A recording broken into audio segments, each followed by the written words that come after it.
Good evening, everybody. It's 7 p.m.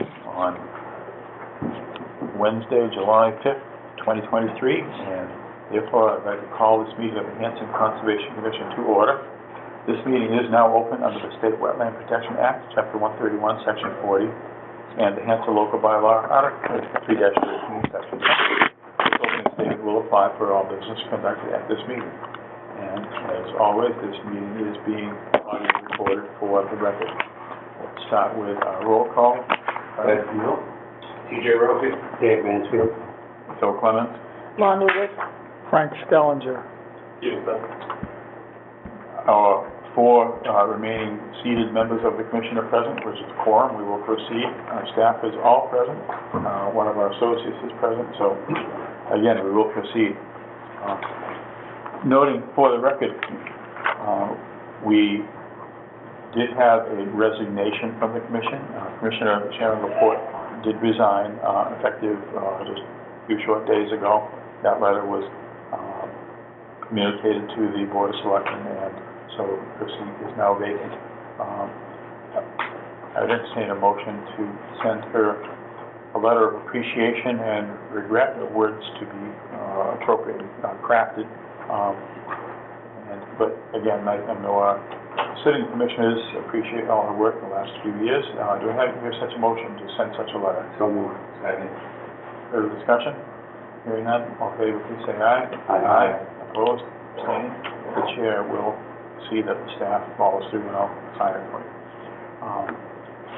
Another important thing is it's now the very beginning of the next fiscal year, and it's our obligation to reorganize for the coming year. And I would entertain a motion from someone, perhaps Mr. Beal, I don't know,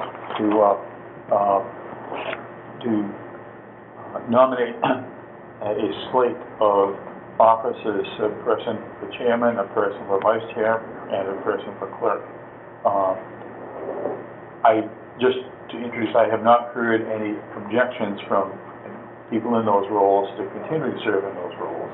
But if we were to continue, it would look something like Clerk David Mansfield, Vice Chair TJ Rofi, Chair myself. That's what the motion would look like, Mr. Hill, if you're thinking about anything like that. I would like to, is it a motion or do I nominate? You would, well... Make a motion. Make a motion. Motion to organize as per that list. As for the list as outlined by Mr. Clements. Do I hear a second? Second.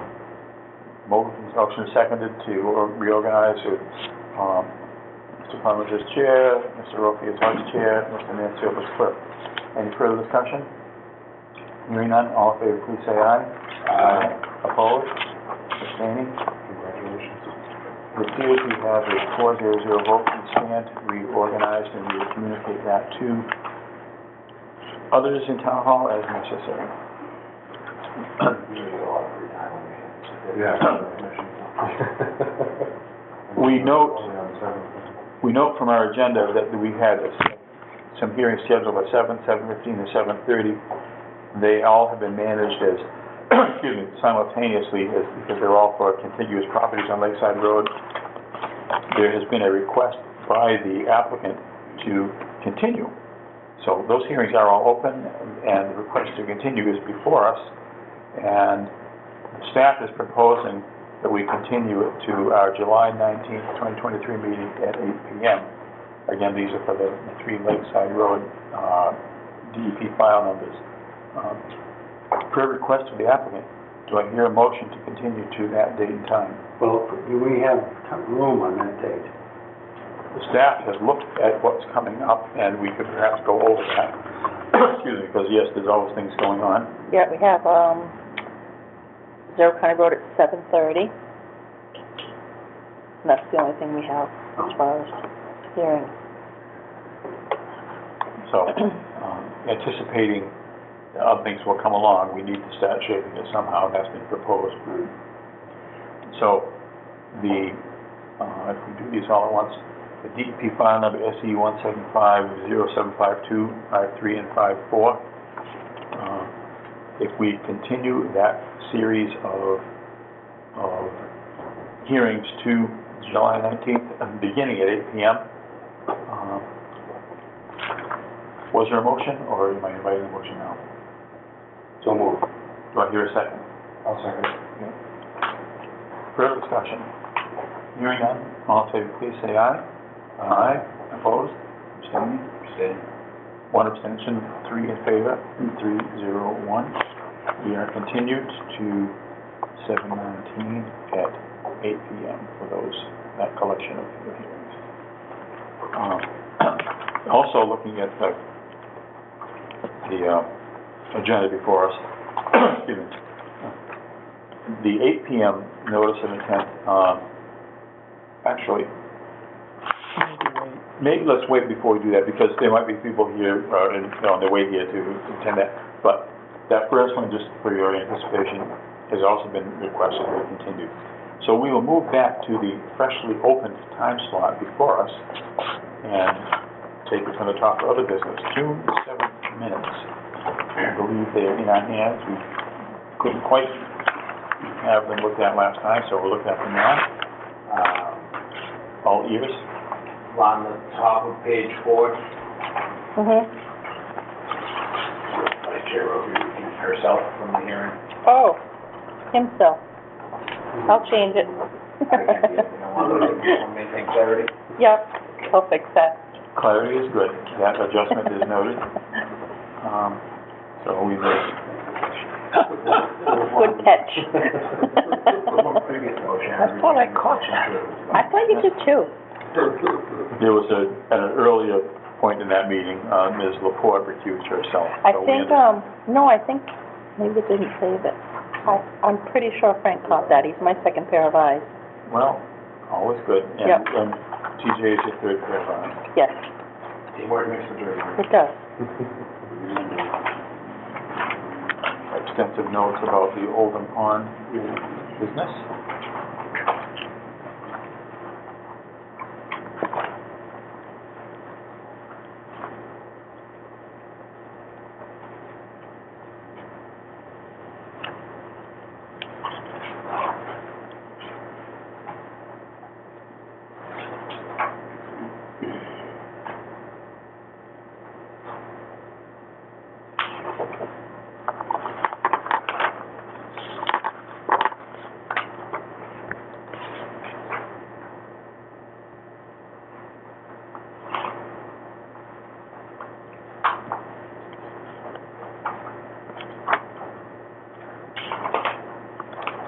The chair is open to potential motions for the meeting minutes of June 7th.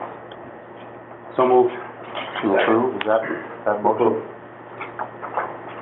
Motion made and seconded to approve the meeting minutes of June 7th as slightly corrected. All in favor, please say aye. Aye. Opposed? Abstaining? 400. They are approved. Minutes from June 21st.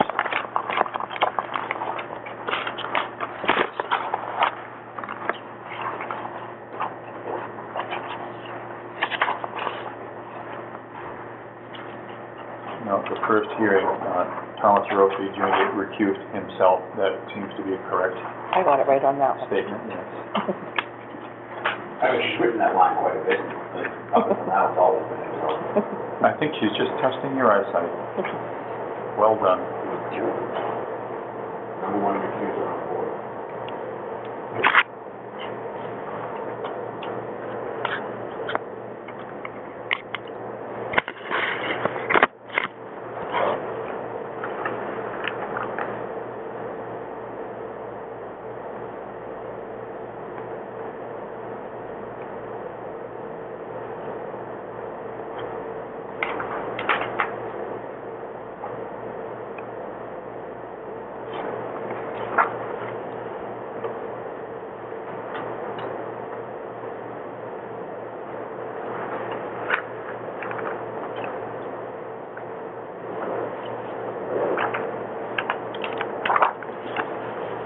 Chair is ready to hear any motions regarding the minutes of June 21st.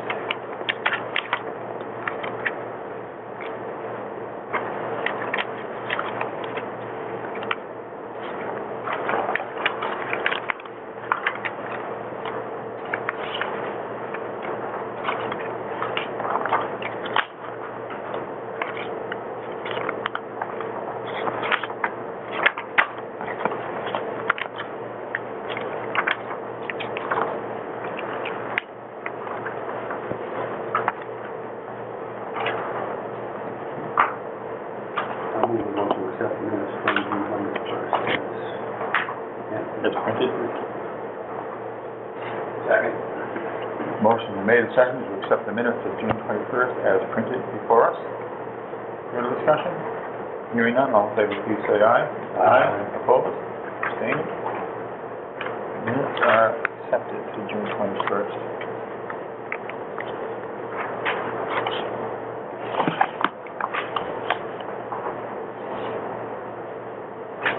Just to survey the room, sir, good evening. You're here for the, which address? I am here for 2 hearings. We have 66 High Street and 63 Pratt Place. Okay. If it's possible for you to bear with us, since they're on the legally posted agenda for a little ways down the meeting, we'll be doing some other work in case someone interested in that happens to come in and were disappointed to hear it all gone before they got here. Yeah, unfortunately, I didn't get a copy of the agenda until on my way here. And I saw you had some... Better early than late, right? Yeah, that's it. We appreciate that and your patience. That's it. Heidi's is open still up the street if you needed to kill a half an hour, but just not trying to chase you out, but we actually will be as efficient as we can, so maybe we'll be still ahead of schedule. So, looking at the other items on the agenda,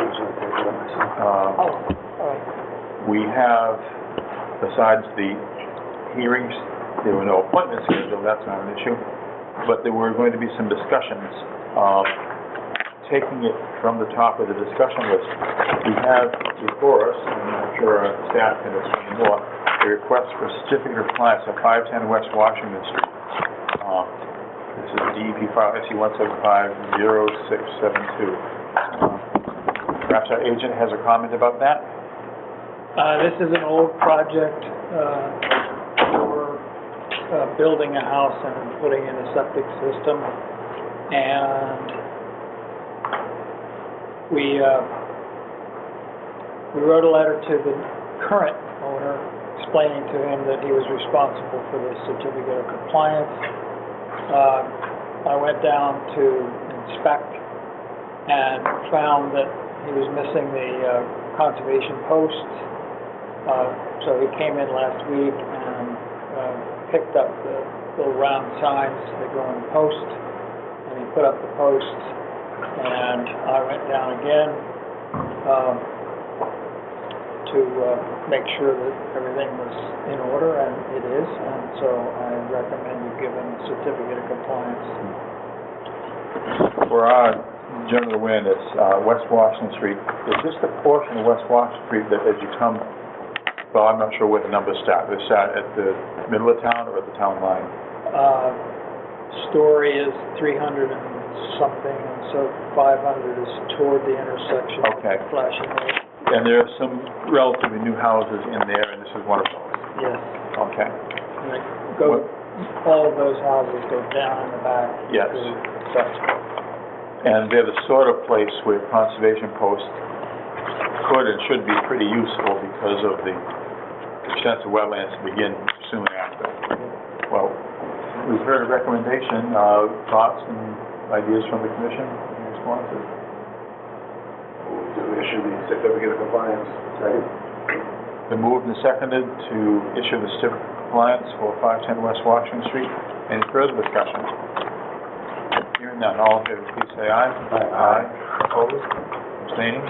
4-0-0. Paperwork to be signed.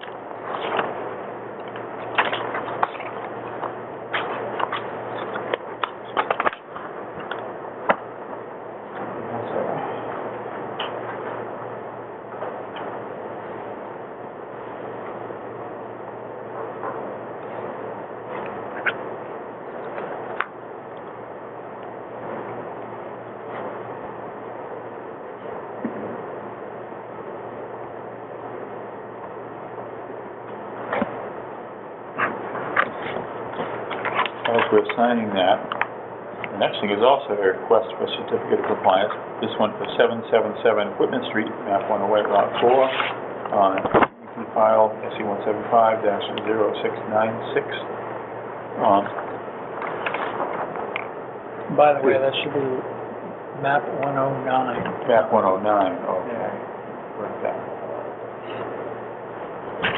Now, Mr. Factor, is this also the one with the mitigation donation? I wonder if it matters which order we take those things in. Maybe we should accept the donation, and then that will close the book on what's required. Well, we have to get it first. We Okay. haven't delivered the check yet. But I would give him the certificate tonight anyway. And the staff can make sure We'll it's just coordinated. We'll just hold it Yes. until he gives us the money. Yeah. For everyone's edification, that property, the original order of conditions required there to be a fair amount, a pretty large amount really, of invasive species removal, and then replacement. Maybe Frank, you can explain it better than I, and we've come to a plan for that. This property sets back away from Whitman Street into the woods, and it's a twin of another one next door, 775, which also sits back.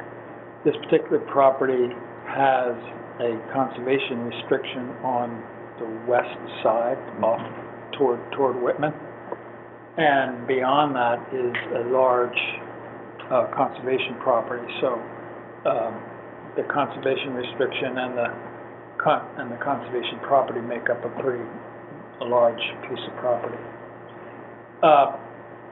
When this project was approved, there was a portion of the wetland which had grown up in the Rosa rugosa, the briar, and it was supposed to happen that the applicant would remove that and plant native species.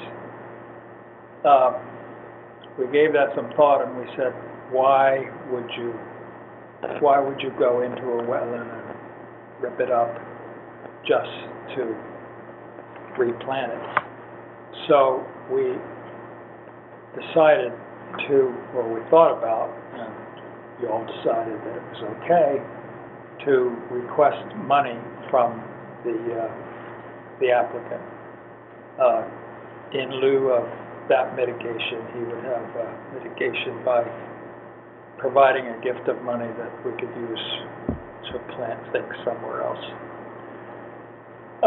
So the request for certificate came in quite a long time ago, and one of the things that was missing from it, aside from this mitigation, was a row of posts along the driveway to demarcate the conservation restriction. So this past week, Eduardo took a whole fistful of those signs and planted those posts and signs. So what I would suggest is that you grant the certificate of compliance, and we will hold it until we get his check. And for all of our awareness, maybe everyone knows this, but the process of thinking included, there was an actual quote received from a potential vendor, or at least someone who's in that business, for doing that rip up and replace work, to put a dollar value on it. And that was evaluated by the office, and I discussed it with Frank and all. And that way we set a threshold for what the value of his donation would be in lieu of doing that ripping up and just replanting. The value settled on, in our minds, was $1,500. So a check for that amount is expected by the office and will be available for us to do mitigation wherever, whenever, of whatever type that we so determine, wherever we have a need, whether it's on our property or, well, it would be a conservation property, I think, potentially. And so that's what's been proposed, and on that basis, we're hearing the recommendation that we issue the certificate of compliance, which would be held in the office until the check comes in. And Doug, Do I hear a motion to issue a certificate as described? So moved. Second. Been thoroughly moved and seconded to issue this certificate of compliance. We move to the vote. All in favor, please say aye. Aye. Opposed? Abstaining? 400. That is done. Do we have any particular projects where we lean towards allocating that to currently, or?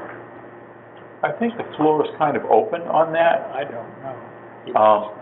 But if we all look at the watershed that it's in, it flows south into Brett's Brook, which then flows into our Poor Meadow Brook Conservation Area.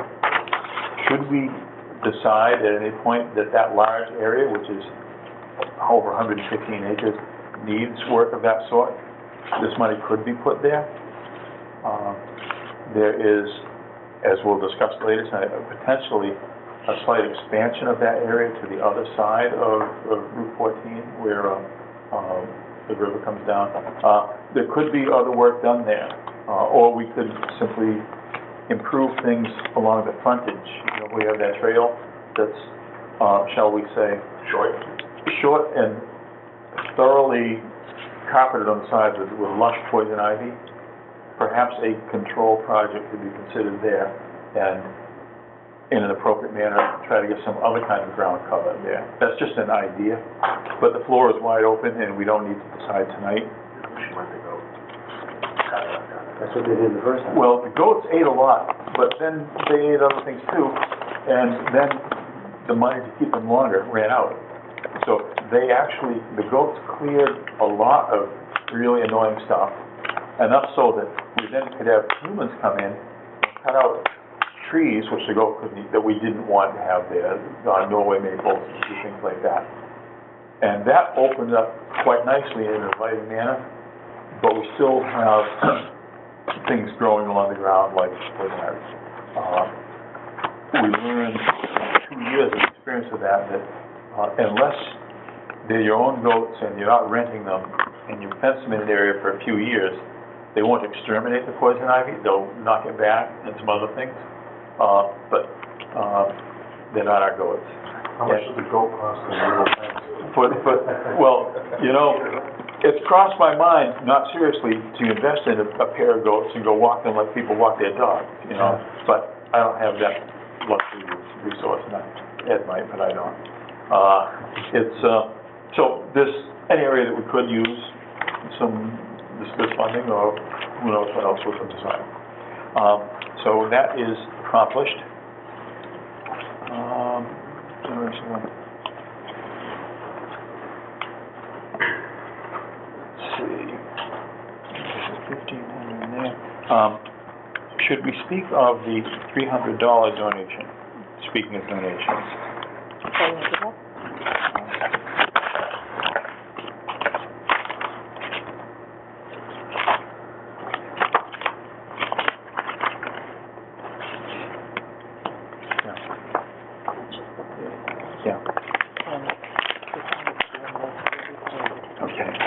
There was another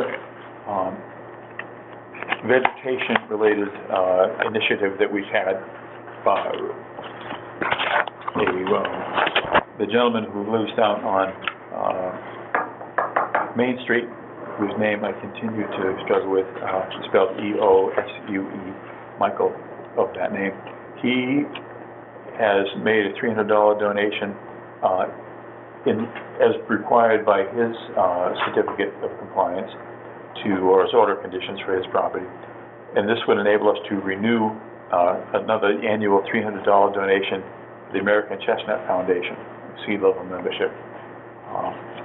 We would, I think as a board, we've expressed interest in doing that, and this would provide funding to give us another year's worth of effort in that direction. But we would need to vote to accept that $300 donation. We voted to accept the donation at the last meeting. The $300? Yes. This should be for, Well, then what's this? if you wanted to take it and use. Oh, in other words, We voted to spend it. Did you want to switch it over to what we already used? That's what we were talking about. So, in order to do that, we could take the 300 from the donation and then that would go back into conservation funds. Hanson would just need a memo for it. I'm hearing two thoughts, but Okay. they both are sensible. Yeah, so Um, whatever you guys want to do. We've accepted the donation. I'm thinking, for my own clarity, and you guys can chime in any way you like, I'm expecting any day now to hear from the American Chestnut Foundation that if we want to renew a membership, we owe $300. We could vote to direct this $300 to that membership. That's a possible motion that someone might want to make. So moved. What, Membership renewal, right? Membership renewal. Okay, so I'll create one of these for the next meeting. what benefits does renewing membership bring? It will give us 4 more American chestnut seedlings to, that would arrive early next year and that we would plant. And that's the idea. I will say this, in full disclosure, the 4 that we got this past year did not grow. Did they die? They did not sprout. So they apparently died. I have not dug into the soil to see what they look like, but they have had about 4 months to come up, and I don't think they're going to look very well. So whatever we do with the American chestnut in the future, we'll find expert people we can and say, you tell us exactly what to do, because this did not work. We bought sterile potting soil, labeled the bottom, the pots, with 2 each of 2 different heritages, and one actually sprouted a little bit, but then shortly after died. And so we apparently didn't do something right. Shame on us. But it's such a valuable tree. That motion and that second are welcomed by the chair, and unless there's further discussion, we can move to a vote on that.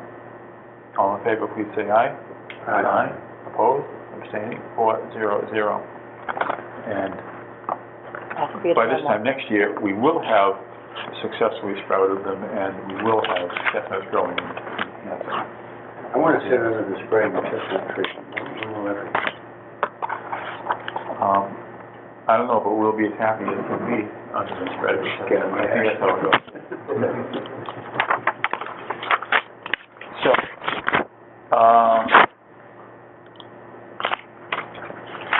this may be a good time to hear from our agent about ideas regarding fall town meeting articles. We received in recent days an email from the selectmen saying that the October town meeting warrant is open, and they wish to have all articles submitted in final form by August 6th. So we have 2 more meetings after tonight, but only 2. So some ideas are ready for distribution and just thinking about.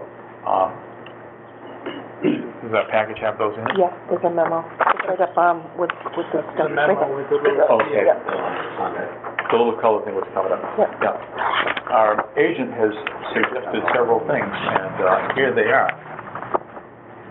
But again, we can be prepared after we skim them between now and next meeting to next time, go over these in detail, and either say how much we like them, or suggest proposals that are different, I'd or... like to congratulate you on being the only commissioner named in one of the articles. Well, that wouldn't go in. That's just for our discussion. That line wouldn't go in, so. Where am I in there? Big letters. Oh, yeah, I see you. Oh, yeah. It says note. No? Right here. Flip back a page. Oh. Oh. Bang. I would consider that a credit. Okay. But anyway, these draft proposals are before us. I think we should thank Frank for putting them together, but any other ideas or modifications to these, very, very welcome, and when we meet next, we will set aside some time to go over these. And that's all I'm prepared to say about that at the moment. But again, thank you, Frank, for... Yeah, I was gonna bring this up, but Frank's already taken care of it. Yeah, so explanations are there, but our questions and other thoughts, please bring them to the next meeting. Is our budget in here too? Well, you mean a request, Okay.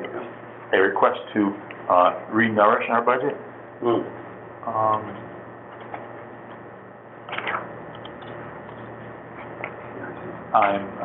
Actually, maybe you can help me find that spot. Whereabouts on these pages? Two, I think. Oh, the last two. Okay, conservation fund, absolutely.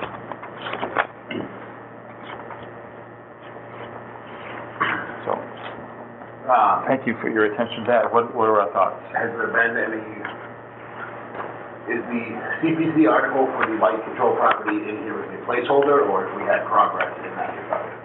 It's only a placeholder. I wish there were progress, I have not heard of it. And I hope before our next meeting or in that time frame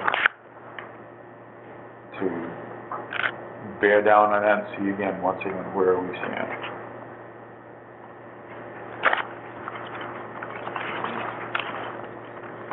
So, that's that.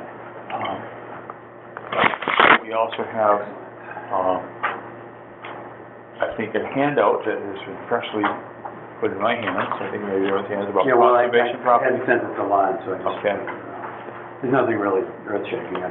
Okay, let's skim through. Yeah, I cleared the parking lot and the trail from the parking lot past the kiosk, the power lines. At Smith Alzelski? Yes, Smith Alzelski. Highway never did pick up that yardway, so I chopped it up and threw the small pieces in the woods. Okay, yeah, well, right. I also installed one of those surveillance cameras up there for one of our signs. Okay. And I also cleared the trail at Four Meadows Brook. It was in pretty good shape, didn't need much. There are still 4 areas that are wet though, even in the dry season. We've had enough downpours, they've stayed moist, haven't they? Yeah, it's better than it was in the wet season, but there's still one long area and 2 smaller areas that could use a couple of dog bridges. I know we don't have any money right now, but it'd be cheap and quick to do it if we... And on that note, I went by there today, there were 2 cars there.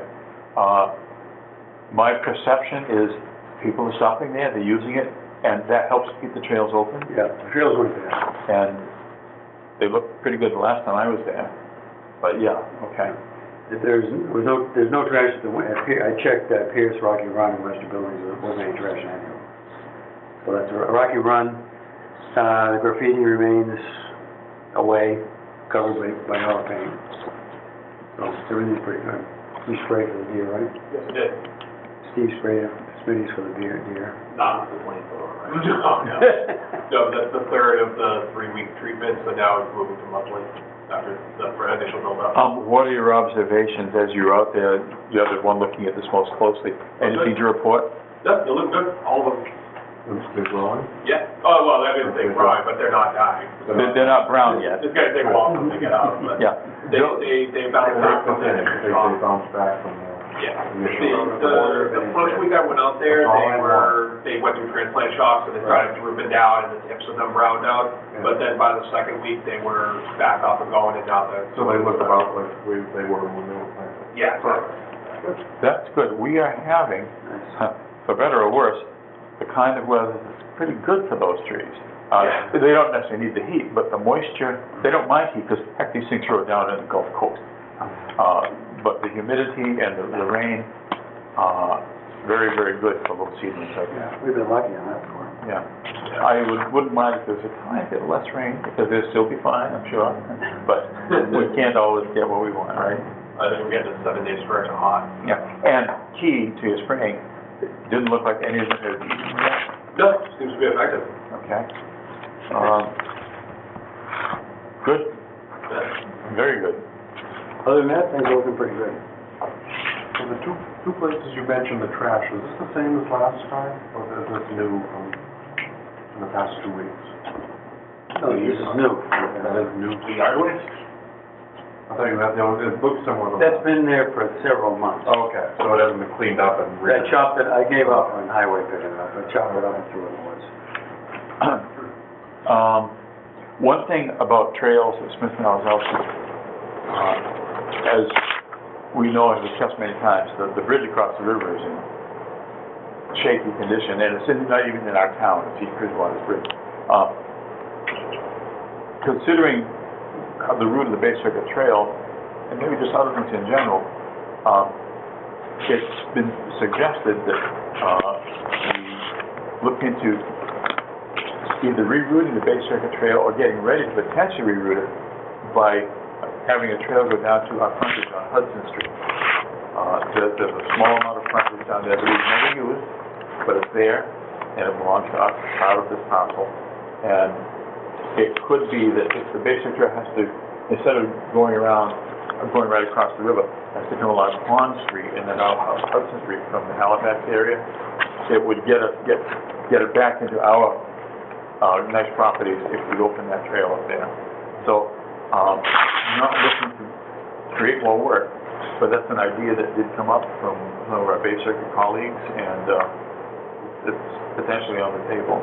What does that entail? Is it money or work or both? It depends on how you want to do it. If we wanted to all do the work ourselves, it's work rather than money. If we needed or desired outside help, it would be money, and probably still some work to flag it and to make sure we knew where the boundaries were and to oversee. Can we get help from Bay Circuit Trail? Very, very likely, yes. But since we already got that big project for them up here, we might have to get in line before that help came around again. I don't know how many projects per year they would do. Yeah. And I have not ever personally walked that line to see where the property line is. It may be that the Department of Fish and Game has, because they hold the conservation restriction on that property, and so they probably have put up property line signs there. So an exploratory trip through whatever vegetation is there now, it could be done. We should probably take a look. Do we need to extend it? I'm sorry? The rerouting that trail, do you have any sense of how far of it is? Do we need to gauge what level of, that would be? It would be, well, in distance, I'm gonna make a wild guess and say it could be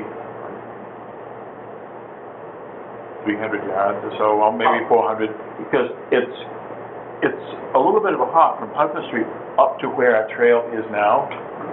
Maybe it's a quarter of a mile. We go around and behind. You know where the people have horses on Hudson Street? The Carmen family has horses. Their property line, their back line of their corral is basically the southern edge of, it's the town line, the southern edge of our property. It would go around there behind a couple other houses, and it comes out, again, I think right next to the town line sign on Hudson Street. I'd have to get a map and be sure, but, Where does it go? It doesn't go up in Smith-Nowazowski, does it? this is Smith-Nowazowski. It's part of, Oh, it is? yeah, the Smith-Nowazowski property not only has frontage on Elm Street, which we've used since forever, Right. it has frontage on Hudson Street too, just before the Halifax line. There's a funny triangle of Hanson land that comes down into Halifax and East Bridgewater.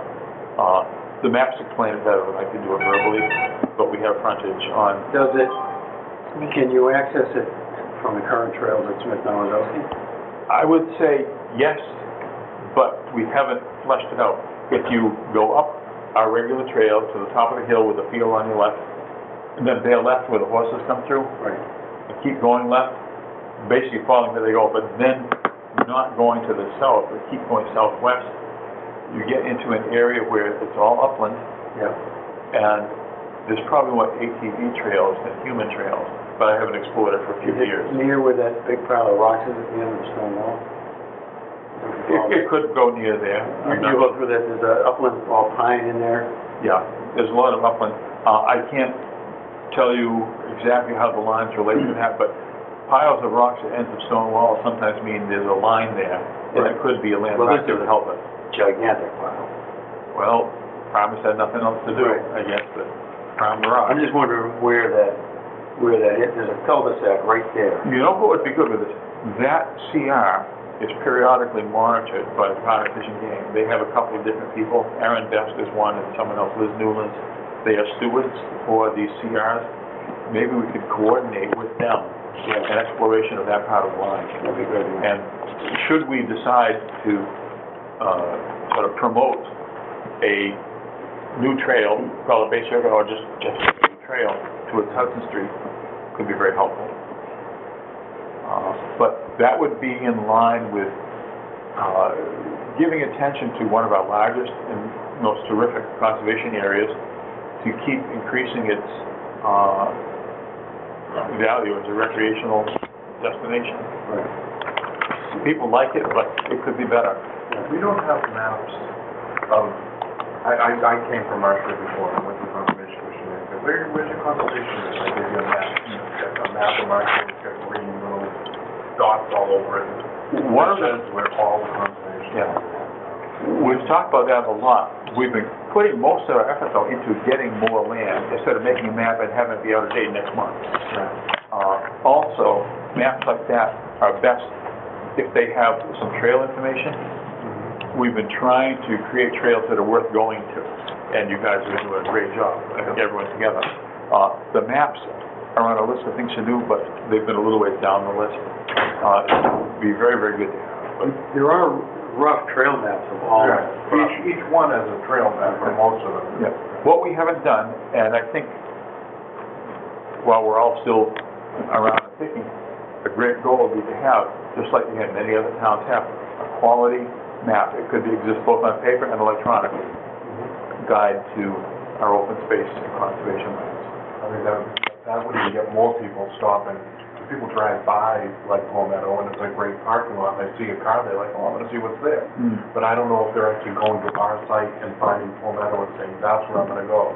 I think it's more just driving by. It could be too, that, and you can chime in on this, I think, if we had at our signage at the trailheads, the QR codes that would call up maps.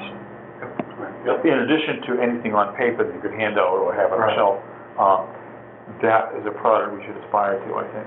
And then those can be updated electronically, and if the QR code doesn't change. That's the beauty of it. So think hard about that, you people who know more about these things than me. Steve.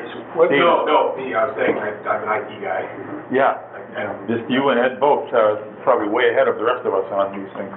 But Webster, Billings, and Smith Nowazowski, the trails aren't marked very well, and people don't know about them. So, Rocky Run and Palmetto, Palmetto people know. and Smitty's they're fine. Forests. so there's a standard we've already started to develop or develop with others that we should bring our other big properties up to. Right.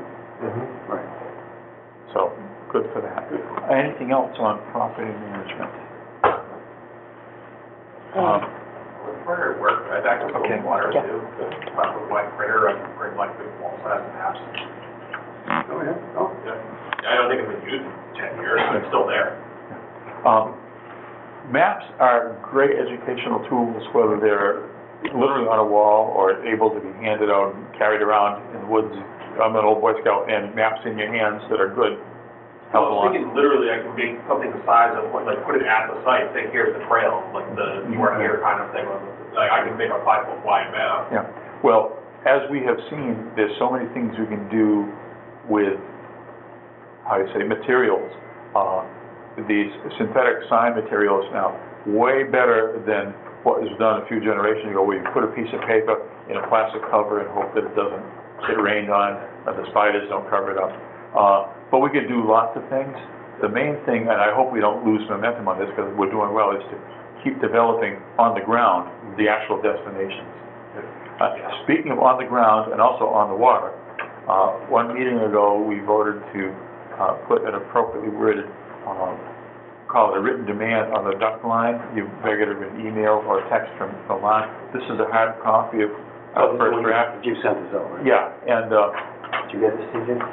unless there's a need either from the regulatory side or from the message side, we'll do this. So I have to move the kiosk still from the food pantry down to the Pierce Ave parking lot. I forgot to mention that. You have moved? I haven't. Oh, you haven't? Yeah, I looked at it the other day, and just like I said, that was paid for with REI grant money to be a Bay Circuit trailhead thing.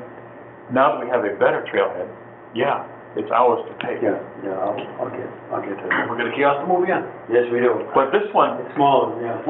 this one, you can leave the upper legs on the ground in case the garden people want to put something up there. Leave the legs and take a... Well, the old legs rotted, and so we put new legs in there and just put, it was like a knee transplant. Sure. Okay? So then, anyway, this is on the table in case anyone wants to comment on it. Well, we're gonna do it, right? Oh, yeah, it's just, unless we need to change wording. I'm. You're happy with that wording? I would imagine we're gonna put it on, like, a letterhead. Yeah, Much more official. however, well, you know what? How are we gonna mount this thing? The one we put on that deer stand a few years ago, I don't think had letterhead on, but it was very clear from the Conservation Commission, because it was, I remember signing it and it said Conservation. But, that would be good. I think that would be a little more attention grabbing, it's not a piece of graffiti. And, I'll consult with our staff and any other experts we can find about the best way to do that. Well, we could laminate it, right? Then we could mount it For on sure, plywood. laminate it. And can you put it up before our next meeting? Like, or does the timing? That's a good goal. Imminent. If we put it with letterhead, and you got it laminated, and one way or another, maybe talk to Mr. Mansfield, get a piece of plywood, we could collaborate in putting that up before our next meeting. Because we set a deadline, but that's no good until you actually get it out there, start the clock ticking. That's not that bird. Oh, that's not, well, that's not our jurisdiction, Okay. we'll let that go. I sent it. Okay. Looking at our agenda, again, it isn't quite 8 o'clock, so I think we'll do one or two more things before we open that hearing. If there's anyone here for the 8 p.m. hearing for property at 500 Liberty Street, the applicant has requested it continued, so we'll probably do this one at the agenda, but we will open the hearing, and we will deal with it, but we need to follow through with the legal notice that was posted in the paper, and so we'll do that. How about, I just say, as far as this acquisition, there's really nothing new, except the thing that Frank wrote in that proposed article we looked at. Think we have time to sign invoices before 8 o'clock? Yeah. All this paperwork. That's showing.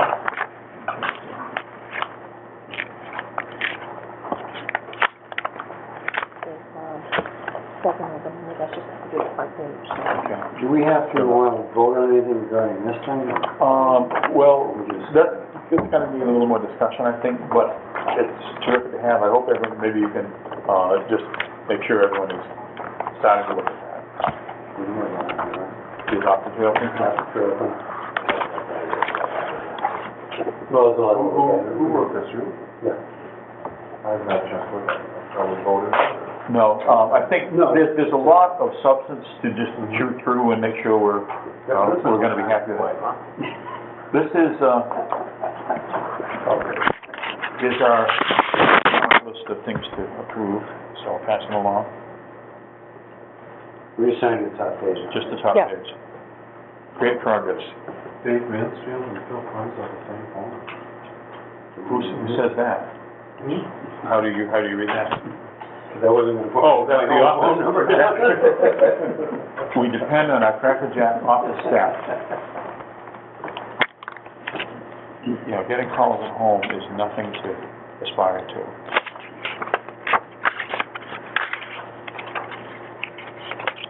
A date that we shouldn't be signing?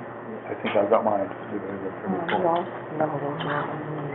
Okay. Public hearing, and this one's fine. Let me just double check. This is the Frank, additional. are these park sets connected to Zero County Road? Okay. Colin? Yeah, Yes. so I should probably not sign that. Up to you.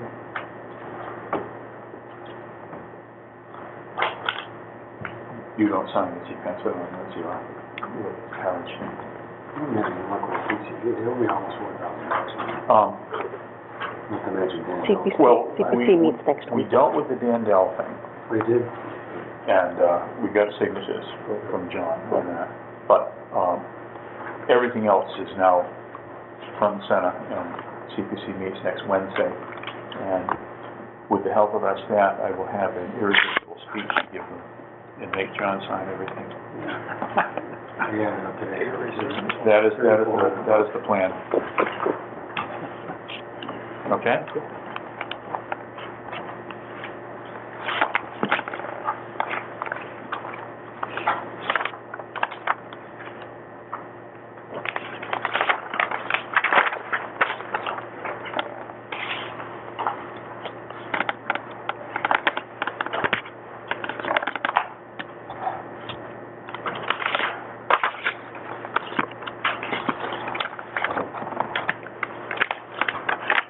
Okay, as our paperwork proceeds to its little conclusion there, we'll return to our agenda, and the clerk will probably have a hearing notice here somewhere. I can sign slowly.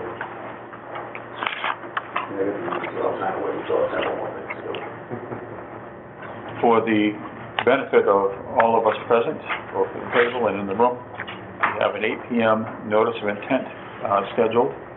This is a new hearing, and it's close enough to 8 p.m. now, I believe, in the interest of parties present. I would like to call upon our clerk to read the legal notice of this hearing. This is for 500 Liberty Street. Hanson Conservation Commission will hold a public hearing on Wednesday, July 5th, 2023 at 8 p.m. at the Town Hall, Selectmen's Meeting Room, 542 Liberty Street, Hanson, Mass. Pursuant to a notice of intent from Michael Bowman, parcel and project proposal to repair the septic system to Title V standards within 100 feet of bordering vegetated wetland associated with Wampatuck Pond at 500 Liberty Street, map 81, lot 21, for Michael Bowman, Conway Family Properties, represented by Al Loomis, Mackenzie Engineering Group, Inc., 150 Longwater Drive, Norwell, Mass. 02061. The applicant is filing in the Massachusetts Wetland Protection Act, Mass General Laws, Chapter 131, Section 40, and the Town of Hanson Wetland Protection Bylaw, 313, Section 5, and Rules and Regulations. Hanson Conservation Commission, Philip Clements, Chairman. Thank you, Mr. Mansfield. This hearing is open, and is the first and probably only substantive thing tonight. We are in receipt of a request by the applicant. The details of that request nearby. He has asked for a continuation. What we are informed of is that our office received a notice saying, I hereby request that you continue the hearing for notice of intent submission of 500 Liberty Street, originally scheduled for July 5th meeting, rescheduled to your July 19th meeting. Please contact me if you have any questions. Al Loomis, Project Manager, Mackenzie Engineering. So, the hearing is open, but we have no presentation ready, and that, at least for that. And I believe the only right thing to do is to the continuation as proposed. Now, the 19th, is there a time? I'll ask our staff that works well. We are hearing from our staff at 7 p.m. on the 19th, 2 weeks from tonight, right at 7 when we start, is the proposed continuation date and time. Any questions, discussions? If not, I would invite a motion to continue this hearing to July 19th, 7 p.m. So moved. Do I hear a second? There you go. Further discussion from the commission and staff? Hearing none. All in favor, please say aye. Aye. Opposed? Abstaining? We stand continued. Open, but continued, and hopefully we'll make progress then. We have 2 other hearings, and the chair is going to suggest we move into that direction. It's a little bit ahead of schedule, but not a great deal. And we have scheduled for 8:15 p.m. a notice of intent, again, a new hearing regarding project 66 High Street. And I would invite our clerk to read that notice, please. Hanson Conservation Commission will hold a public hearing on Wednesday, July 5th, 2023 at 8:15 p.m., Hanson Town Hall, Selectmen's Meeting Room, 542 Liberty Street, Hanson, Mass. Pursuant to a notice of intent for Voltaire Ferreira parcel and project. The proposal to upgrade the existing septic system to Title V standards within 100 feet of bordering vegetated wetlands at 66 High Street, map 42, lot 38D, for Walter Ferrera, represented by Collins Civil Engineering Group, Inc., 224 South Main Street, Westport, Mass. 2379. The applicant is filing under Massachusetts Wetland Protection Act, Mass General Law, Chapter 131, Section 40, in the Town of Hanson Wetlands Protection Bylaw, 313, Section 5, Rules and Regulations. Hanson Conservation Commission, Phil Clements, Chairman. Thank you, Mr. Mansfield. The applicant's representative, the floor is yours. If you can introduce yourself for the record. Sure.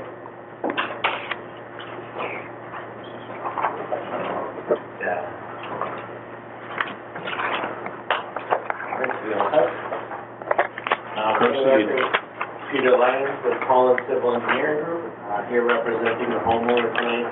This is a notice of intent for a repair of an existing 4-bedroom septic system. This is 66 High Street.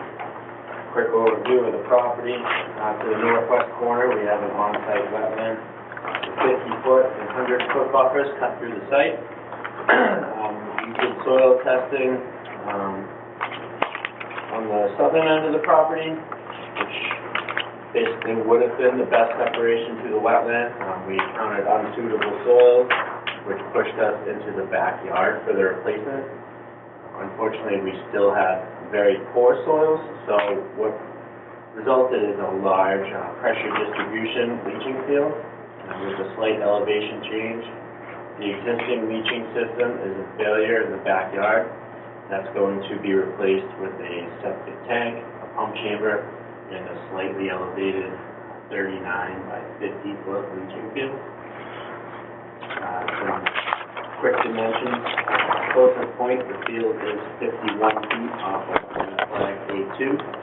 Our erosion control, which consists of a 18-inch straw wattle with a silt fence behind it, is as close as 25 feet to the resource area at flag 2.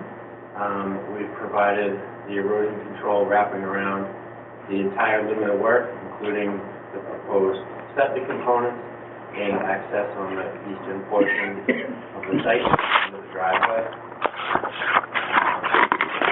All currently in an existing lawn area. There are some small shed structures to be relocated for the construction system. We have a note for those to be relocated outside the 50-foot buffer.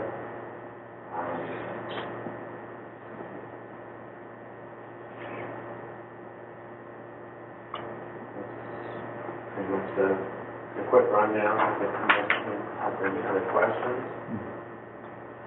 Just to make sure we grasp what has just been presented, if there ever was a hammerhead lot, this is a hammerhead lot. It looks like a giant hammer with the handle off to the left.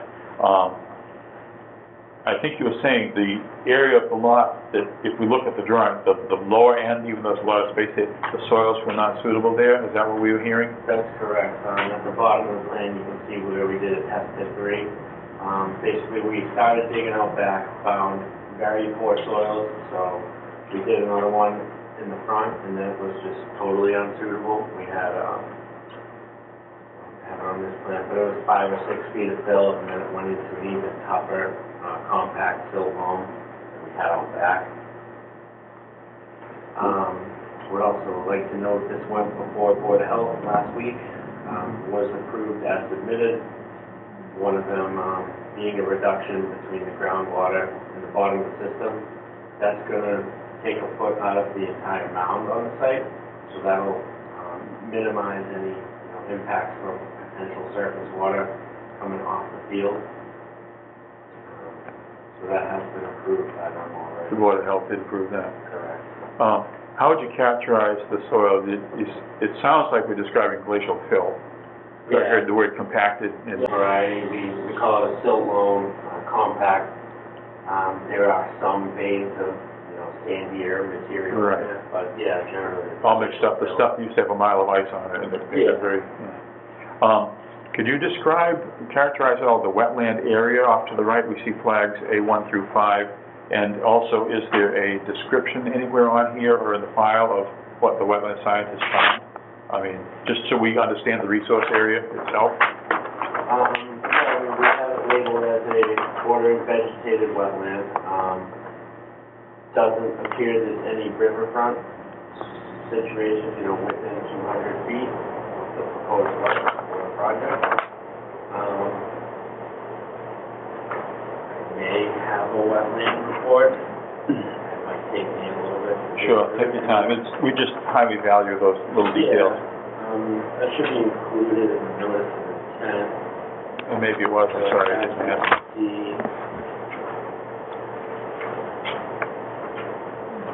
We're checking our files too, as you can tell. Yeah, I have a copy right here. Somewhat lengthy, but I can read it for the record. If you want, or if you want. To start with, who actually performed the work? Sure. The work was done by Brooke Monroe of Pine Brook Consulting on May 10th, 2023. Resource area is defined as bordering vegetated wetland. So we decide.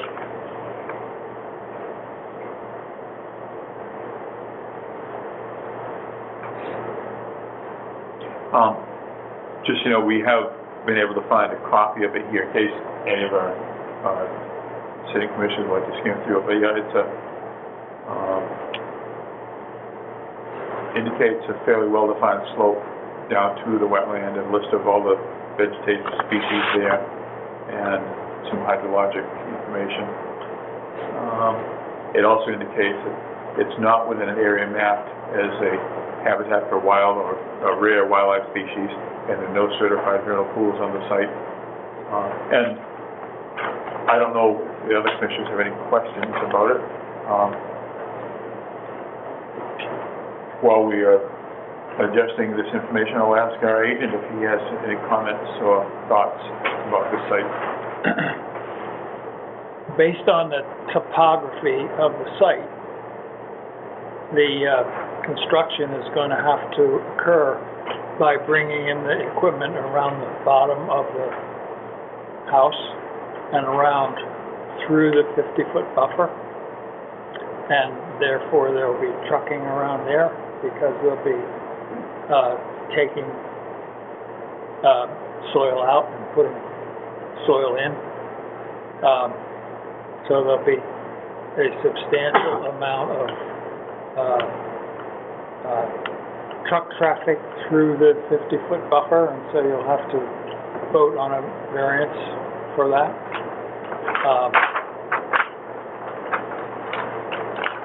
Other than that, I didn't have any comments that haven't been taken care of.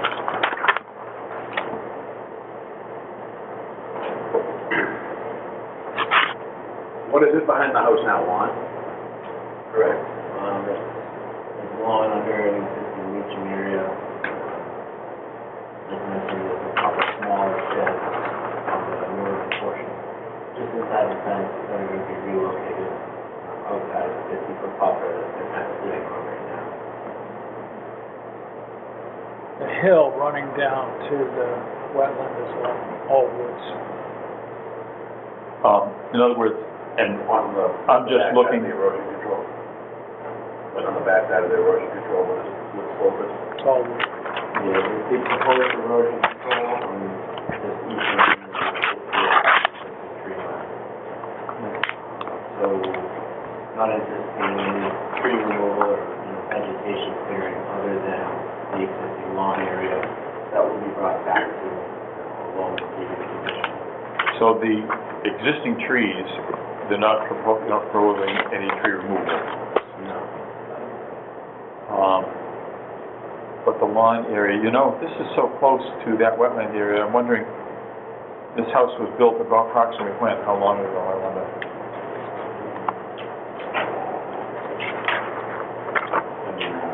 79? Yeah, because the Wetlands Protection Act did exist, it wasn't, I don't think, all that strictly enforced in the early years of its existence, and so this is an example of that. But in the ensuing history of the home, lawn area has come into existence, and that's not going to increase now, right? It's going to stay the same. You say you'll be restoring it a little bit. That was the lawn area, the question? Yeah, where the trucks are going and coming and going. Yeah, they were all brought back to its original, longer seated condition. We're not proposing any grading changes along the access, minimal grading, a half a foot to a foot is proposed at the northern end of the system, and we have about 2 feet down by the house based on the existing topography. What do you anticipate for the amount of material to be removed during preparation of the site for the system, and where would that stuff be stored? On the plan, we show the top 32 inches to be stripped down. So it's not a huge deep removal, but it is a large system. That'll all basically be coming off-site as it's, Okay, so it'll be exported from the site upon removal? Yeah, and then they'll be bringing in some sand, to fill in the hole. Right. Some of the soil will be used to cover over the top of it. Yeah. My slow eyes are now noticing there also is a second wetland line off to the lower left, flags number, at least this shows 3 through 14, I'm sure there's 1 and 2. How would you characterize that area? Because I don't know, Ms. Monroe's report just it's lost a lot of vegetation, but it doesn't really describe it. And yes, that's on another person's property, but you're, I'm looking at the 50-foot buffer around that, and your trucks will probably be going through that too. They're not going to be going through the steep section right by the house, right? No, the trucks, any trucks and vehicles will be coming down the driveway and around the house. Yeah. Between the existing utilities out front, and we have overhead electric, gas lines, relatively shallow, and it's a pretty steep grade. I see the water line, there's the gas line, yep. Yeah, go ahead. So there's actually 2 50-foot buffer areas that would be impacted, at least during the work. The one in front of the house and the one behind the house. In front of the house, they'll be just driving on it, they'll be driving on it, but it'll just be the driveway, correct? Oh, well, I see that now, and yes, I'm slow, but I'm giving them every opportunity to either say that or say that they'll only go a little ways off the driveway, because we just want to be sure what it is we're approving. If there's, it's hard to imagine that being an issue.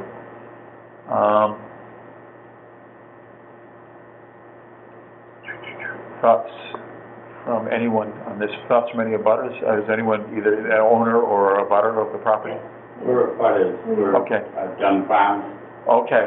who is more of a recent development since '79 when that house was put in. The back, we're in the back.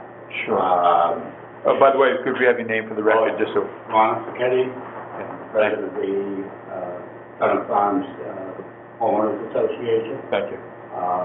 What we're concerned about is the wetlands behind, which are somewhere on Dunn Farms property, especially in springtime, are very wet.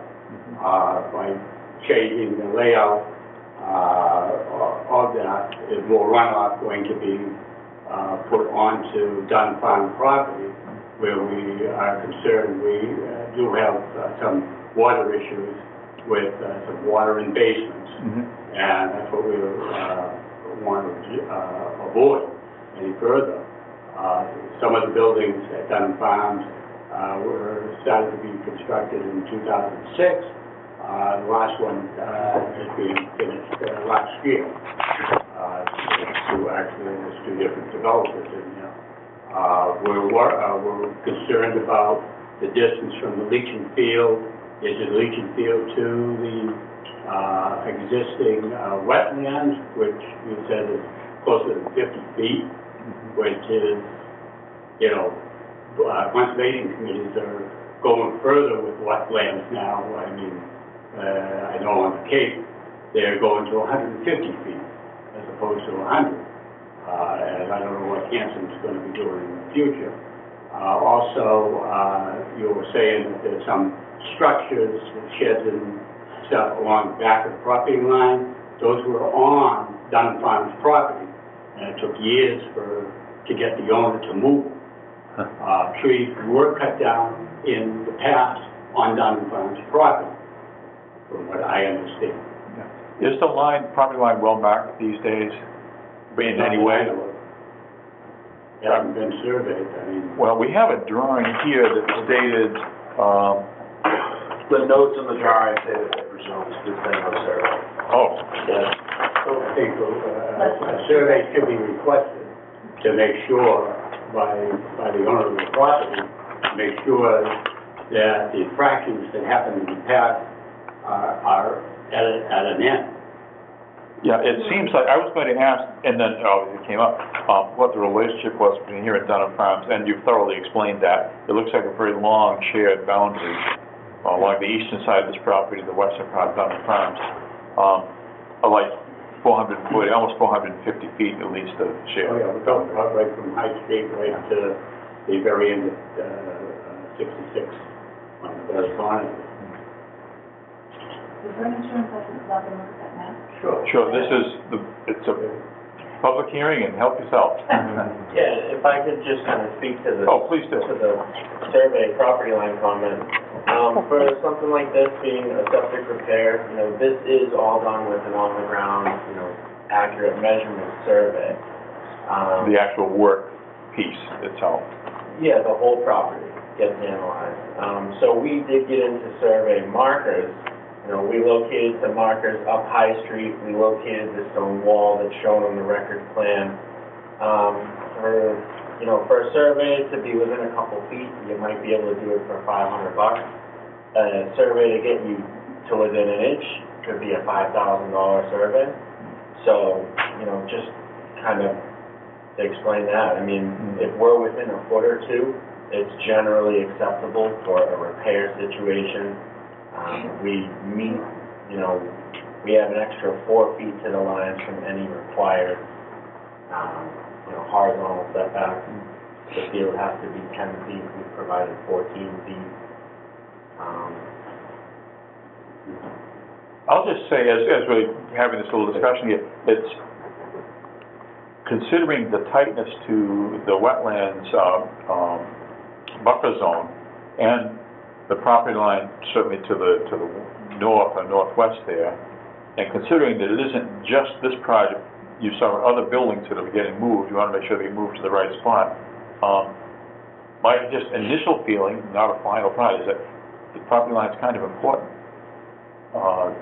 What does the commissioners or our agent feel? I'm seeing nods from the neighbors. Well, you got a stone wall to the north that's clearly marked and is probably the correct property line. It is not. Okay? Interesting. I don't see anything like real, I'm sorry? A lot of that wall is fallen down. Yeah, it's probably, shall we say, ancient. Are you saying it's not clearly marked or it's not the property line? It probably was the property line. It was a farm. Right, it was Dunham Farms. It was a dairy farm. Yes. They used to deliver to my parents when they started their families 80 years ago. The problem being is that a lot of that stone wall that this gentleman is speaking about, the rocks were all moved because Mr. Ferreira took it upon himself to go in there and cut down trees and make his property bigger. That's why I'm so dead set again. I really we need a survey. They've encroached and encroached and encroached. I mean, this guy was a handful, and I'm out there by myself, a widow, taking pictures of him, cutting down trees, putting sheds on our property. I'm sorry, I just don't trust the man. I don't trust his word. I would like to have an official survey. Okay, it's unusual that we would have had this number of issues on top of just what typically is, as the applicant says, a fairly simple replacement. But we have responsibility for the resource areas that are on the eastern edge, just along your property, and you know all about that resource area, I guess. I'm sorry. Tell us where you are on the map. Yeah, on the map here. Driveway. It's not labeled as Dunham Farms, but I think everything to the right of that long diagonal line, Yes. footprint, is Dunham Farms. Yeah, over here. Is that where you are, is to the right? The stone wall's at the top there. Yeah, the stone wall's at the top. Stone wall is around there. So are you on the other side of the stone wall as well? I don't think it's in the folder again.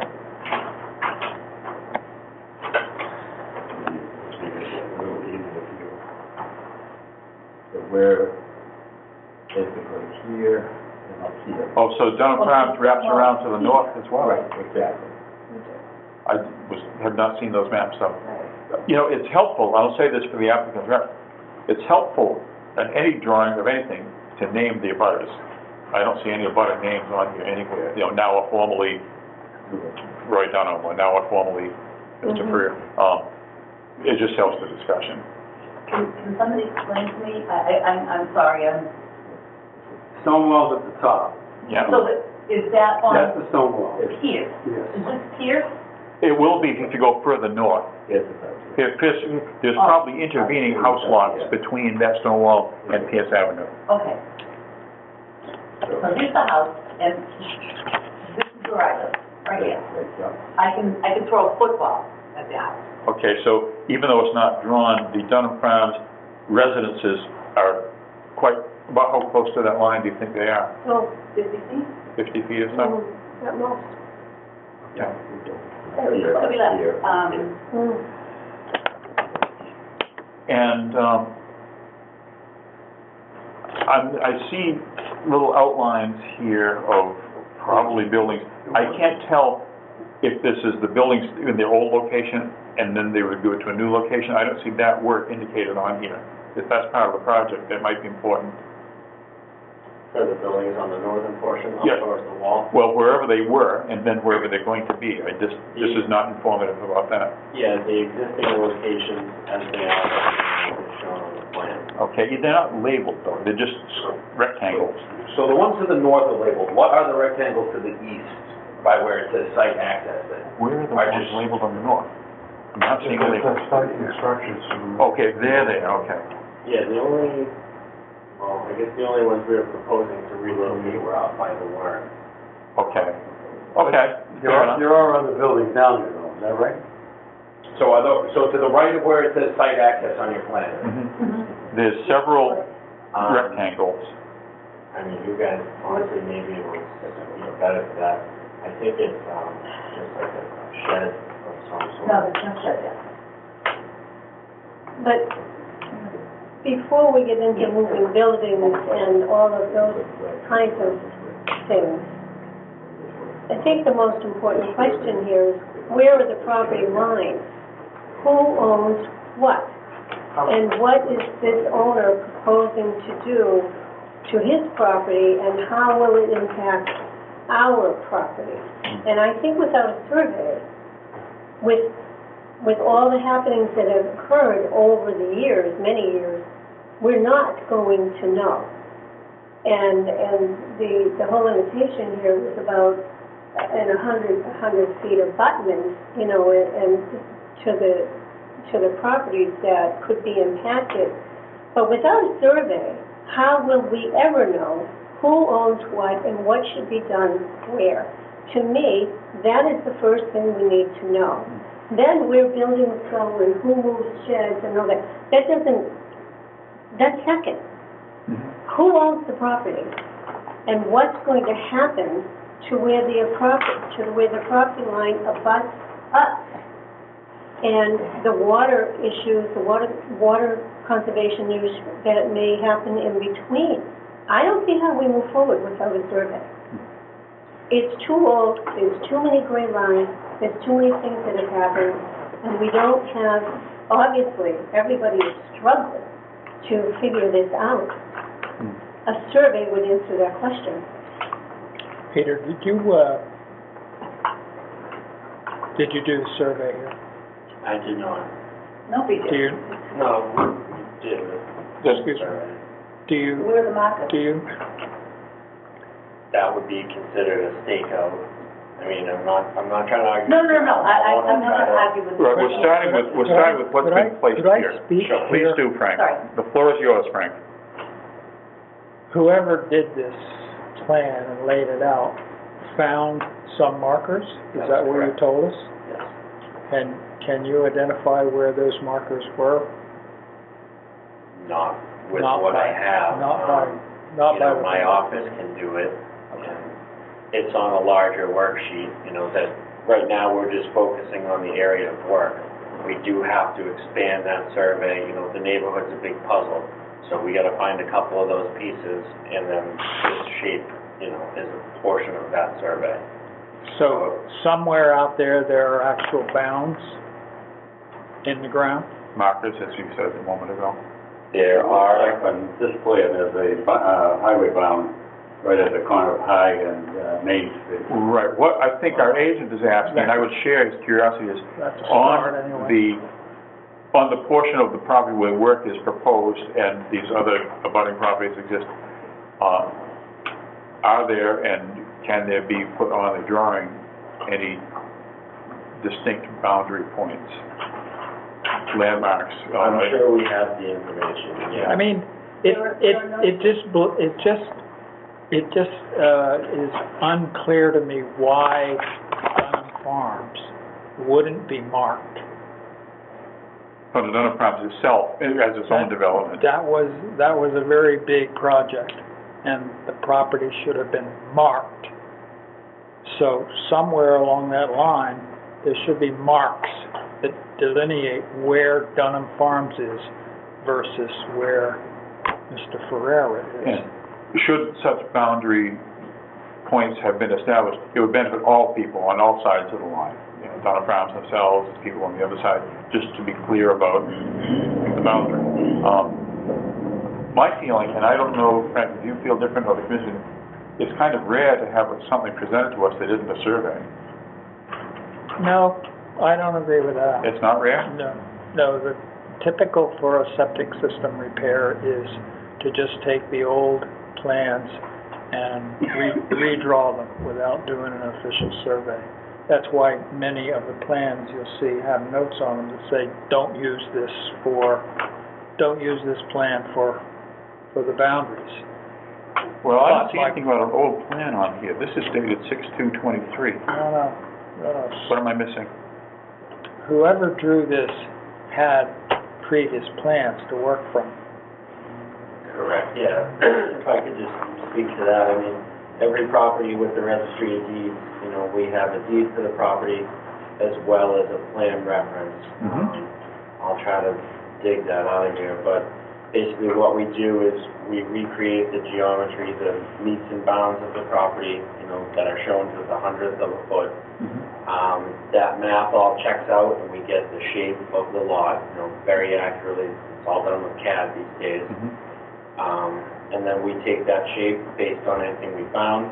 I do believe up on High Street at the entrance to the road, we located at least one marker. And then we basically can hold that and the existing remains of the wall that are located on the property as well as extending off the property. So, yeah, I mean, it's not a requirement to have like a survey or stamp on it as long as we, you know, in-house feel confident that we meet the setbacks. So as mentioned, we have an extra 4 feet to those lines. Let me ask this, do we have in the room a plan of the Dunham Farms property? Is that what you've got there? No, this is actually their property. Then maybe just a wider question on behalf of the association. Do you have access to plans that Dunham Farms would have brought into existence when they built their kind of enormous property? Yes, and too bad I didn't bring them. There were two developers, that was the problem. Right, well, hopefully, there's just one piece of land, so something Right. on it. What my main concern is flooding issues. Sure, because you're downhill. Everything's gonna be downhill, going towards Dunham Farm property. And this is all Increasing. Dunham Farm. And it kind of puts a dip into here. It doesn't show any markers. Yeah, this is an assessor's map, photocopy, which is only for assessing purposes, they're very clear. But that gives us a better look at what's But there. it shows us, let me sort of punt a little bit here and say to our agent, Dr. Skellinger, what are your thoughts about the sufficiency or insufficiency of the project plans and property lines? As far as confidence for things that are in our jurisdiction. Because we need to protect the wetlands, that's the only thing we're legally allowed to do, but we want to do it right.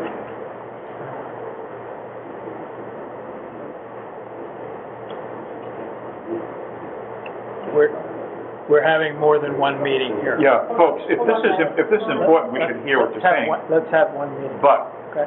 I've asked our agent, I think, an important question, and anything else that bears on that, we'd like to have that on the record as well. One point, Peter. Yes, sir. There is no note on this plan with respect to the lines. Tell George he's got to have that on the plan. All right? Okay. The other thing that you need to take back to George is that when you dimension something off the property line, you have to have a survey, and it has to be stamped by a surveyor. If you're gonna measure off the property lines, you have to have it surveyed. And I get that from a surveyor in the town hall. That is according to the law. Okay, and I would just like to point out, note number 9, the property line is approximate only is not the result of a property line survey. So it's an on-the-ground survey, an instrument survey, it's not, it's more of a mapping than a No, and I boundary. understand, and that's normal in a septic system repair. So I'm not trying to fight with you here. I just want you to understand what you have to take back to George. As far as our jurisdiction is concerned, the fact that the water runs downhill into that wetland is no different today than it's going to be tomorrow. I don't understand why you would be concerned about these people having a septic system. Because Why? Because they're rebuilding the whole septic system and raising it, you know, what was the height of the water table? The side is about a half a foot here and a foot and a half on the side. What was the water table? and there's a minimum of 51 feet of flow before it gets to the wetland.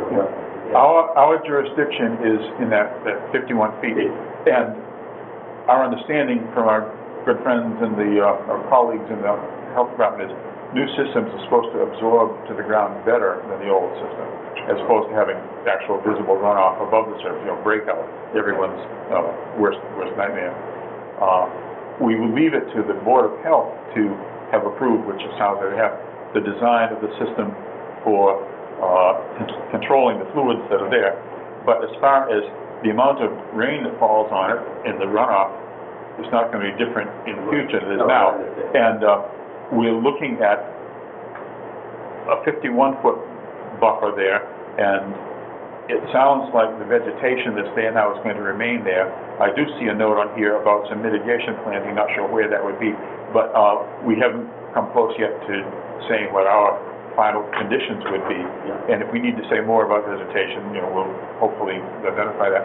But what I think we hear from our agent, I'll look at our commissions here, is that there really, honestly, is a need for more substantive survey data. You need to put the bounds on the plan, Peter. Wherever you find a bound, it needs to be identified on the plan, so it's clear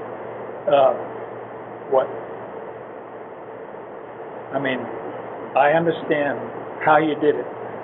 You set the machine, you set the survey instrument up, and you turned the angles and you measured the lengths. I get that. But if there's a pin there, a pin there, a pin there, you should show it so that there is no doubt that Mr. Ferreira owns this piece of land. And if there is doubt, which has been raised here, then we need to know that. So it would be helpful very much to get that information.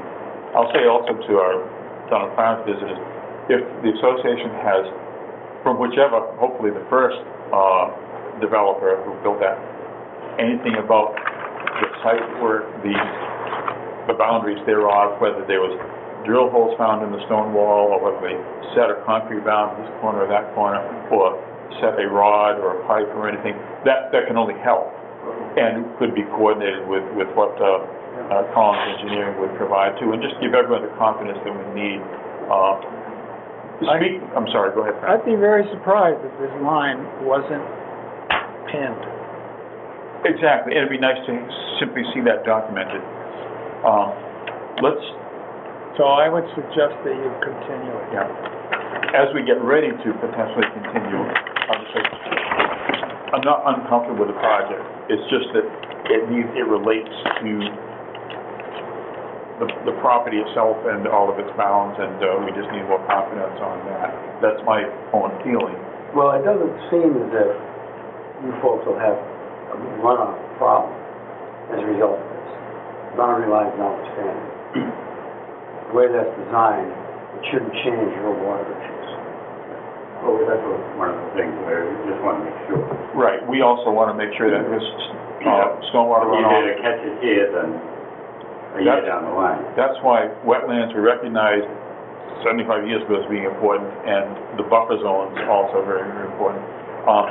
If we're going to give the gentleman and his colleagues time to do this, should we continue to our next meeting, which is in 2 weeks on the 19th? I'm looking at staff. Is that reasonable? Yeah, that's sure. Because I'd like to... I mean, I can let you know. Because we can continue it tentatively, and then if we need to bump it once more, we can. But to save you time and to be efficient, I'm saying we should probably invite a motion, I should invite a motion to continue to our next meeting on July 19th. Let's call it at a time of... Okay. You want to do it 7:15? 7:15. 7:15 p.m. That work for you? Yeah. Just want to not slow things down, but also not be unreasonable in other ways. Do I hear that motion to continue to the 19th, 7:15 p.m.? So moved. In a second? Second. Further discussion? We will like to hear from... How far off the property line does that septic system have to be? That's 10 feet off the property line, okay. When you survey it, I would like to see some type of stake for our benefit, as well as everybody, Mr. Ferrera's benefit. Yeah, the only 10-foot section that's really constrained is the other side, unless you own over there too. It's like 80 property. Yeah, you probably have about 70 or 80 feet to the line of where you are. That's the distance now. It probably gets like 75 feet to our property line. But this is where we are. This is where the closest one is. This is out on High Street. This is the next door neighbor. They're only gonna drive near your property, and then they're gonna drive around the house. That's another thing that we're concerned But about. they're not gonna go Is the along. drive going around. Well, that will... That's why I was saying, we could throw a couple of stakes along here, flag for the, Yeah, that's one other thing that was great. I mean, this is a non-engineer speaking. In some way, and you would have to tell us what the way is, we want to make sure the people driving the trucks know where the line is. Obviously, whoever drew this had an idea, but the people driving the trucks and moving the sand and everything else, and moving the old material. But we have a motion on the floor, it's been made and seconded to continue this very useful discussion, this hearing to July 19th at 7:15 p.m. We'll move to the vote then. All in favor, please say aye. Aye. Opposed? Abstaining? 4-0-0. We stand continued. Well, hopefully the details will be easily produced and documented, and it'll help us all, and we'll move forward on that basis. And when we come back, I'll bring what I have of Dunham Farms so we can... Sure, and before that, if you want to make something available for the office, the Okay, staff here, I can do it would that. be good for the agent and others of us who are around to just get more familiar. Sure. I haven't walked it for 60 years. It's a long time ago when I was a kid. Thank you. Thank you. We'll stand continued. Thank you very much. The next thing, which is supposed to be at 8:30, is now 8:37. Apologies for that. We are looking at a project at 63 Pratt Place. And that's also a new hearing, right? Which we have not yet opened, but we shall. Hanson Conservation Commission will hold a public hearing on Wednesday, July 5th, 2023 at 8:30 p.m. Hanson Town Hall, Selectmen's Meeting Room, 542 Liberty Street, Hanson, Mass. Pursuant to a notice of intent for Stephen Hanson. Parcel project, proposal to upgrade the existing septic system to accepted fire standards within 100 feet of the bordering vegetated wetlands at 63 Pratt Place, map 90, lot 3-3 for Stephen Edson. Represented by Collins Civil Engineering Group, Inc., 224 South Main Street, West Bridgewater, Mass. 02379. The applicant is filing under Massachusetts Wetland Protection Act, Mass General Laws, Chapter 131, Section 40, the Town of Hanson Wetlands Protection Bylaw, 13, Section 5, and rules and regulations. Conservation Commission for the comments. Thank you, Mr. Mansfield. So what's happening on Pratt Place? All right, for the record, still Peter Lyons with Collins Civil Engineering, representing the homeowner on another septic repair. Overview of the property. This house is off of Pratt Place. To the, we'll call it southeast, we have Indian Head Brook, with an associated bordering vegetated wetland line, kind of wraps around the property up to the north. The 50-foot buffer, as shown by the dashed line, cuts right through, just outside the back of the proposed work.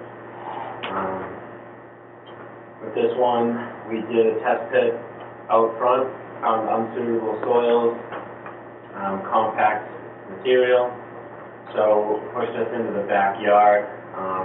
That also works better with the existing plumbing. The existing leaching field is in failure in the backyard, so that's going to be removed and replaced anyways. So we're just consolidating the work into the rear of the house. We're proposing a 1,500-gallon, 2-compartment septic tank and a 1,000-gallon pump chamber, pumping up about 2.5 feet to a raised pipe and stone leaching field. This one is definitely a little smaller and more manageable than the last project presented. This is, we got a 20 by 30 foot, your standard pipe and stone septic system. We do have groundwater about 2 to 4 feet under the septic system. So it is going to be mounted about a foot towards the house, and then as you slope off towards the wetland, we're proposing about a 4-foot grade change heading to the back. We've provided an 18-inch straw wattle with a silk fence behind it, starting at the 100-foot buffer, encompassing all of the work. Site access will occur on the left side or the western portion of the property and through here.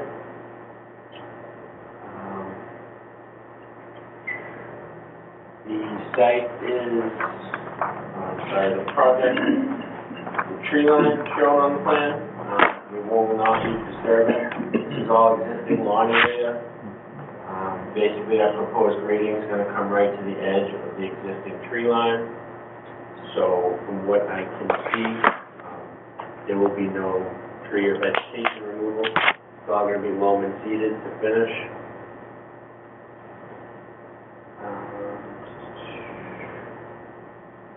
Any questions or concerns for the commission on this one? So it's mostly a matter of bringing material in to mount it up, as opposed to removing.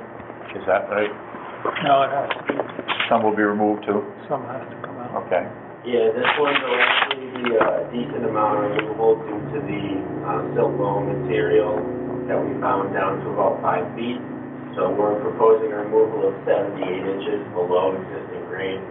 So that's all unsuitable, that'll be trucked off-site. So 6.5 feet is coming out. Correct. Yeah. So pretty deep removal on this one. That's going to be built back up with imported Title V sand. Truck and dumped, pretty much directly into the hole, so that won't be stockpiled on site.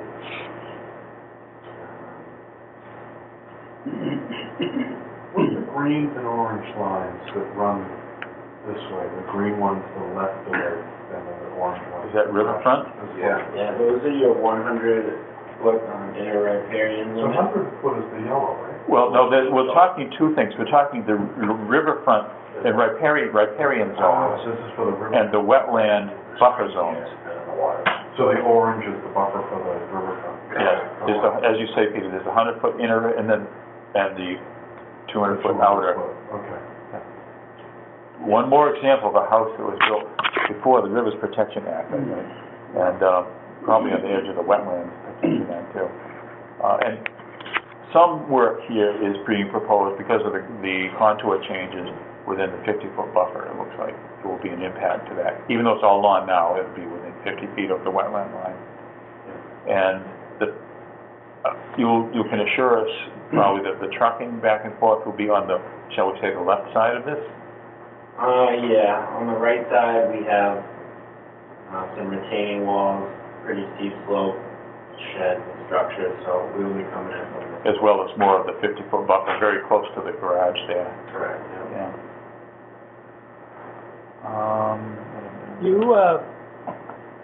How do you feel about your water that you're gonna have to pump out of there? You're gonna put a little water, dewatering pit up near the patio. Is that gonna be enough? Because you're gonna be down. Yeah, the biggest issue with this, I mean, if we do it in the summer, or in the next couple months, we're not gonna see that 2-foot water table. We do still anticipate hitting it probably at the bottom of the hole as well as the very bottom of the excavation for the leaching field. To your point.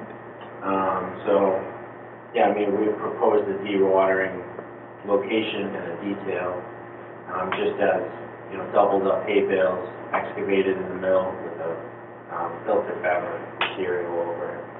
Basically, you build a little bird bath there. Pretty much, yeah. Are you gonna have to pump it out? Pump out the dewatering pit. Yeah. And if you are, where's it gonna go? It's all uphill towards the road and the driveway, and downhill is your resource area. Yeah. I mean, generally with the dewatering pit, you're kind of trying to contain more of the silt and sediment, so the way this is designed, it will kind of leach out.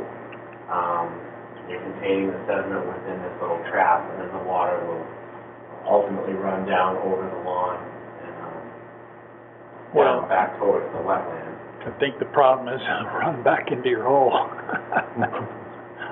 Kind of looks like that. You might consider that you will have to pump it and put a bag on the end of the hose. Because if you do hit water, you're going to get a lot of it. Like you say, if you do it now in the summer, you might be lucky, but otherwise, you need to consider what's going to happen if you have to have water pumped. Yeah. Indian Head Brook and its adjoining wetlands, the floodplain there, which is pretty much all vegetated, isn't little. It's pretty good sized, and if we have normal or above normal rain, it will probably be a little challenging in the way that Frank's describing it. But as far as the project itself goes, it's easy enough to understand. Again, we'd be looking at a requirement for 50-foot, to allow a variance to work within the 50-foot buffer. Are you concerned, Frank, that there need to be more notes about how the dewatering system will be designed? No. Okay. No, I just want to throw it out there so that he understands what I'm concerned about. Because I'll go down there when they're digging the hole and I'll see what they're doing. Sure. Fellow commissioners, thoughts, questions? That's a long trip. Yeah. Well, Hanson's not that big of a town. Peter, where's the, floodplain on this? Got an idea? Where is the floodplain? I'm looking at the contour lines, the 36-foot contour is the lowest one marked, and this, it's starting to spread out, 36, 37, 38. I wonder what the elevation of the brook itself is right there. The thing about Indian Head Brook is that it does have a floodplain attached to it. And of course, this is directly downstream from that problematic crossing of Pratt Place over the brook. That's a bridge which is in horrendous shape according to our highway department.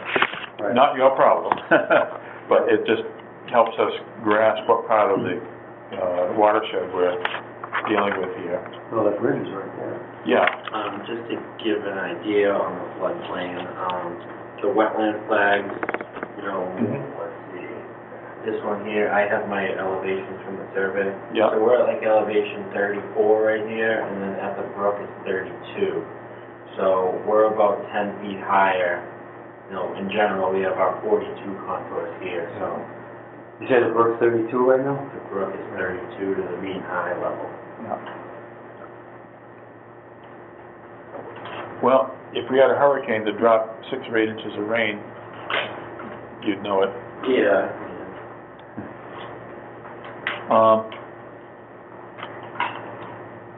But, as Frank says, he'll be looking at this as it goes along. Let's see, Brooklyn Road did this one as well. Settled from that. Helpful to your situation is on the east side and the north side, there's essentially no close neighbors.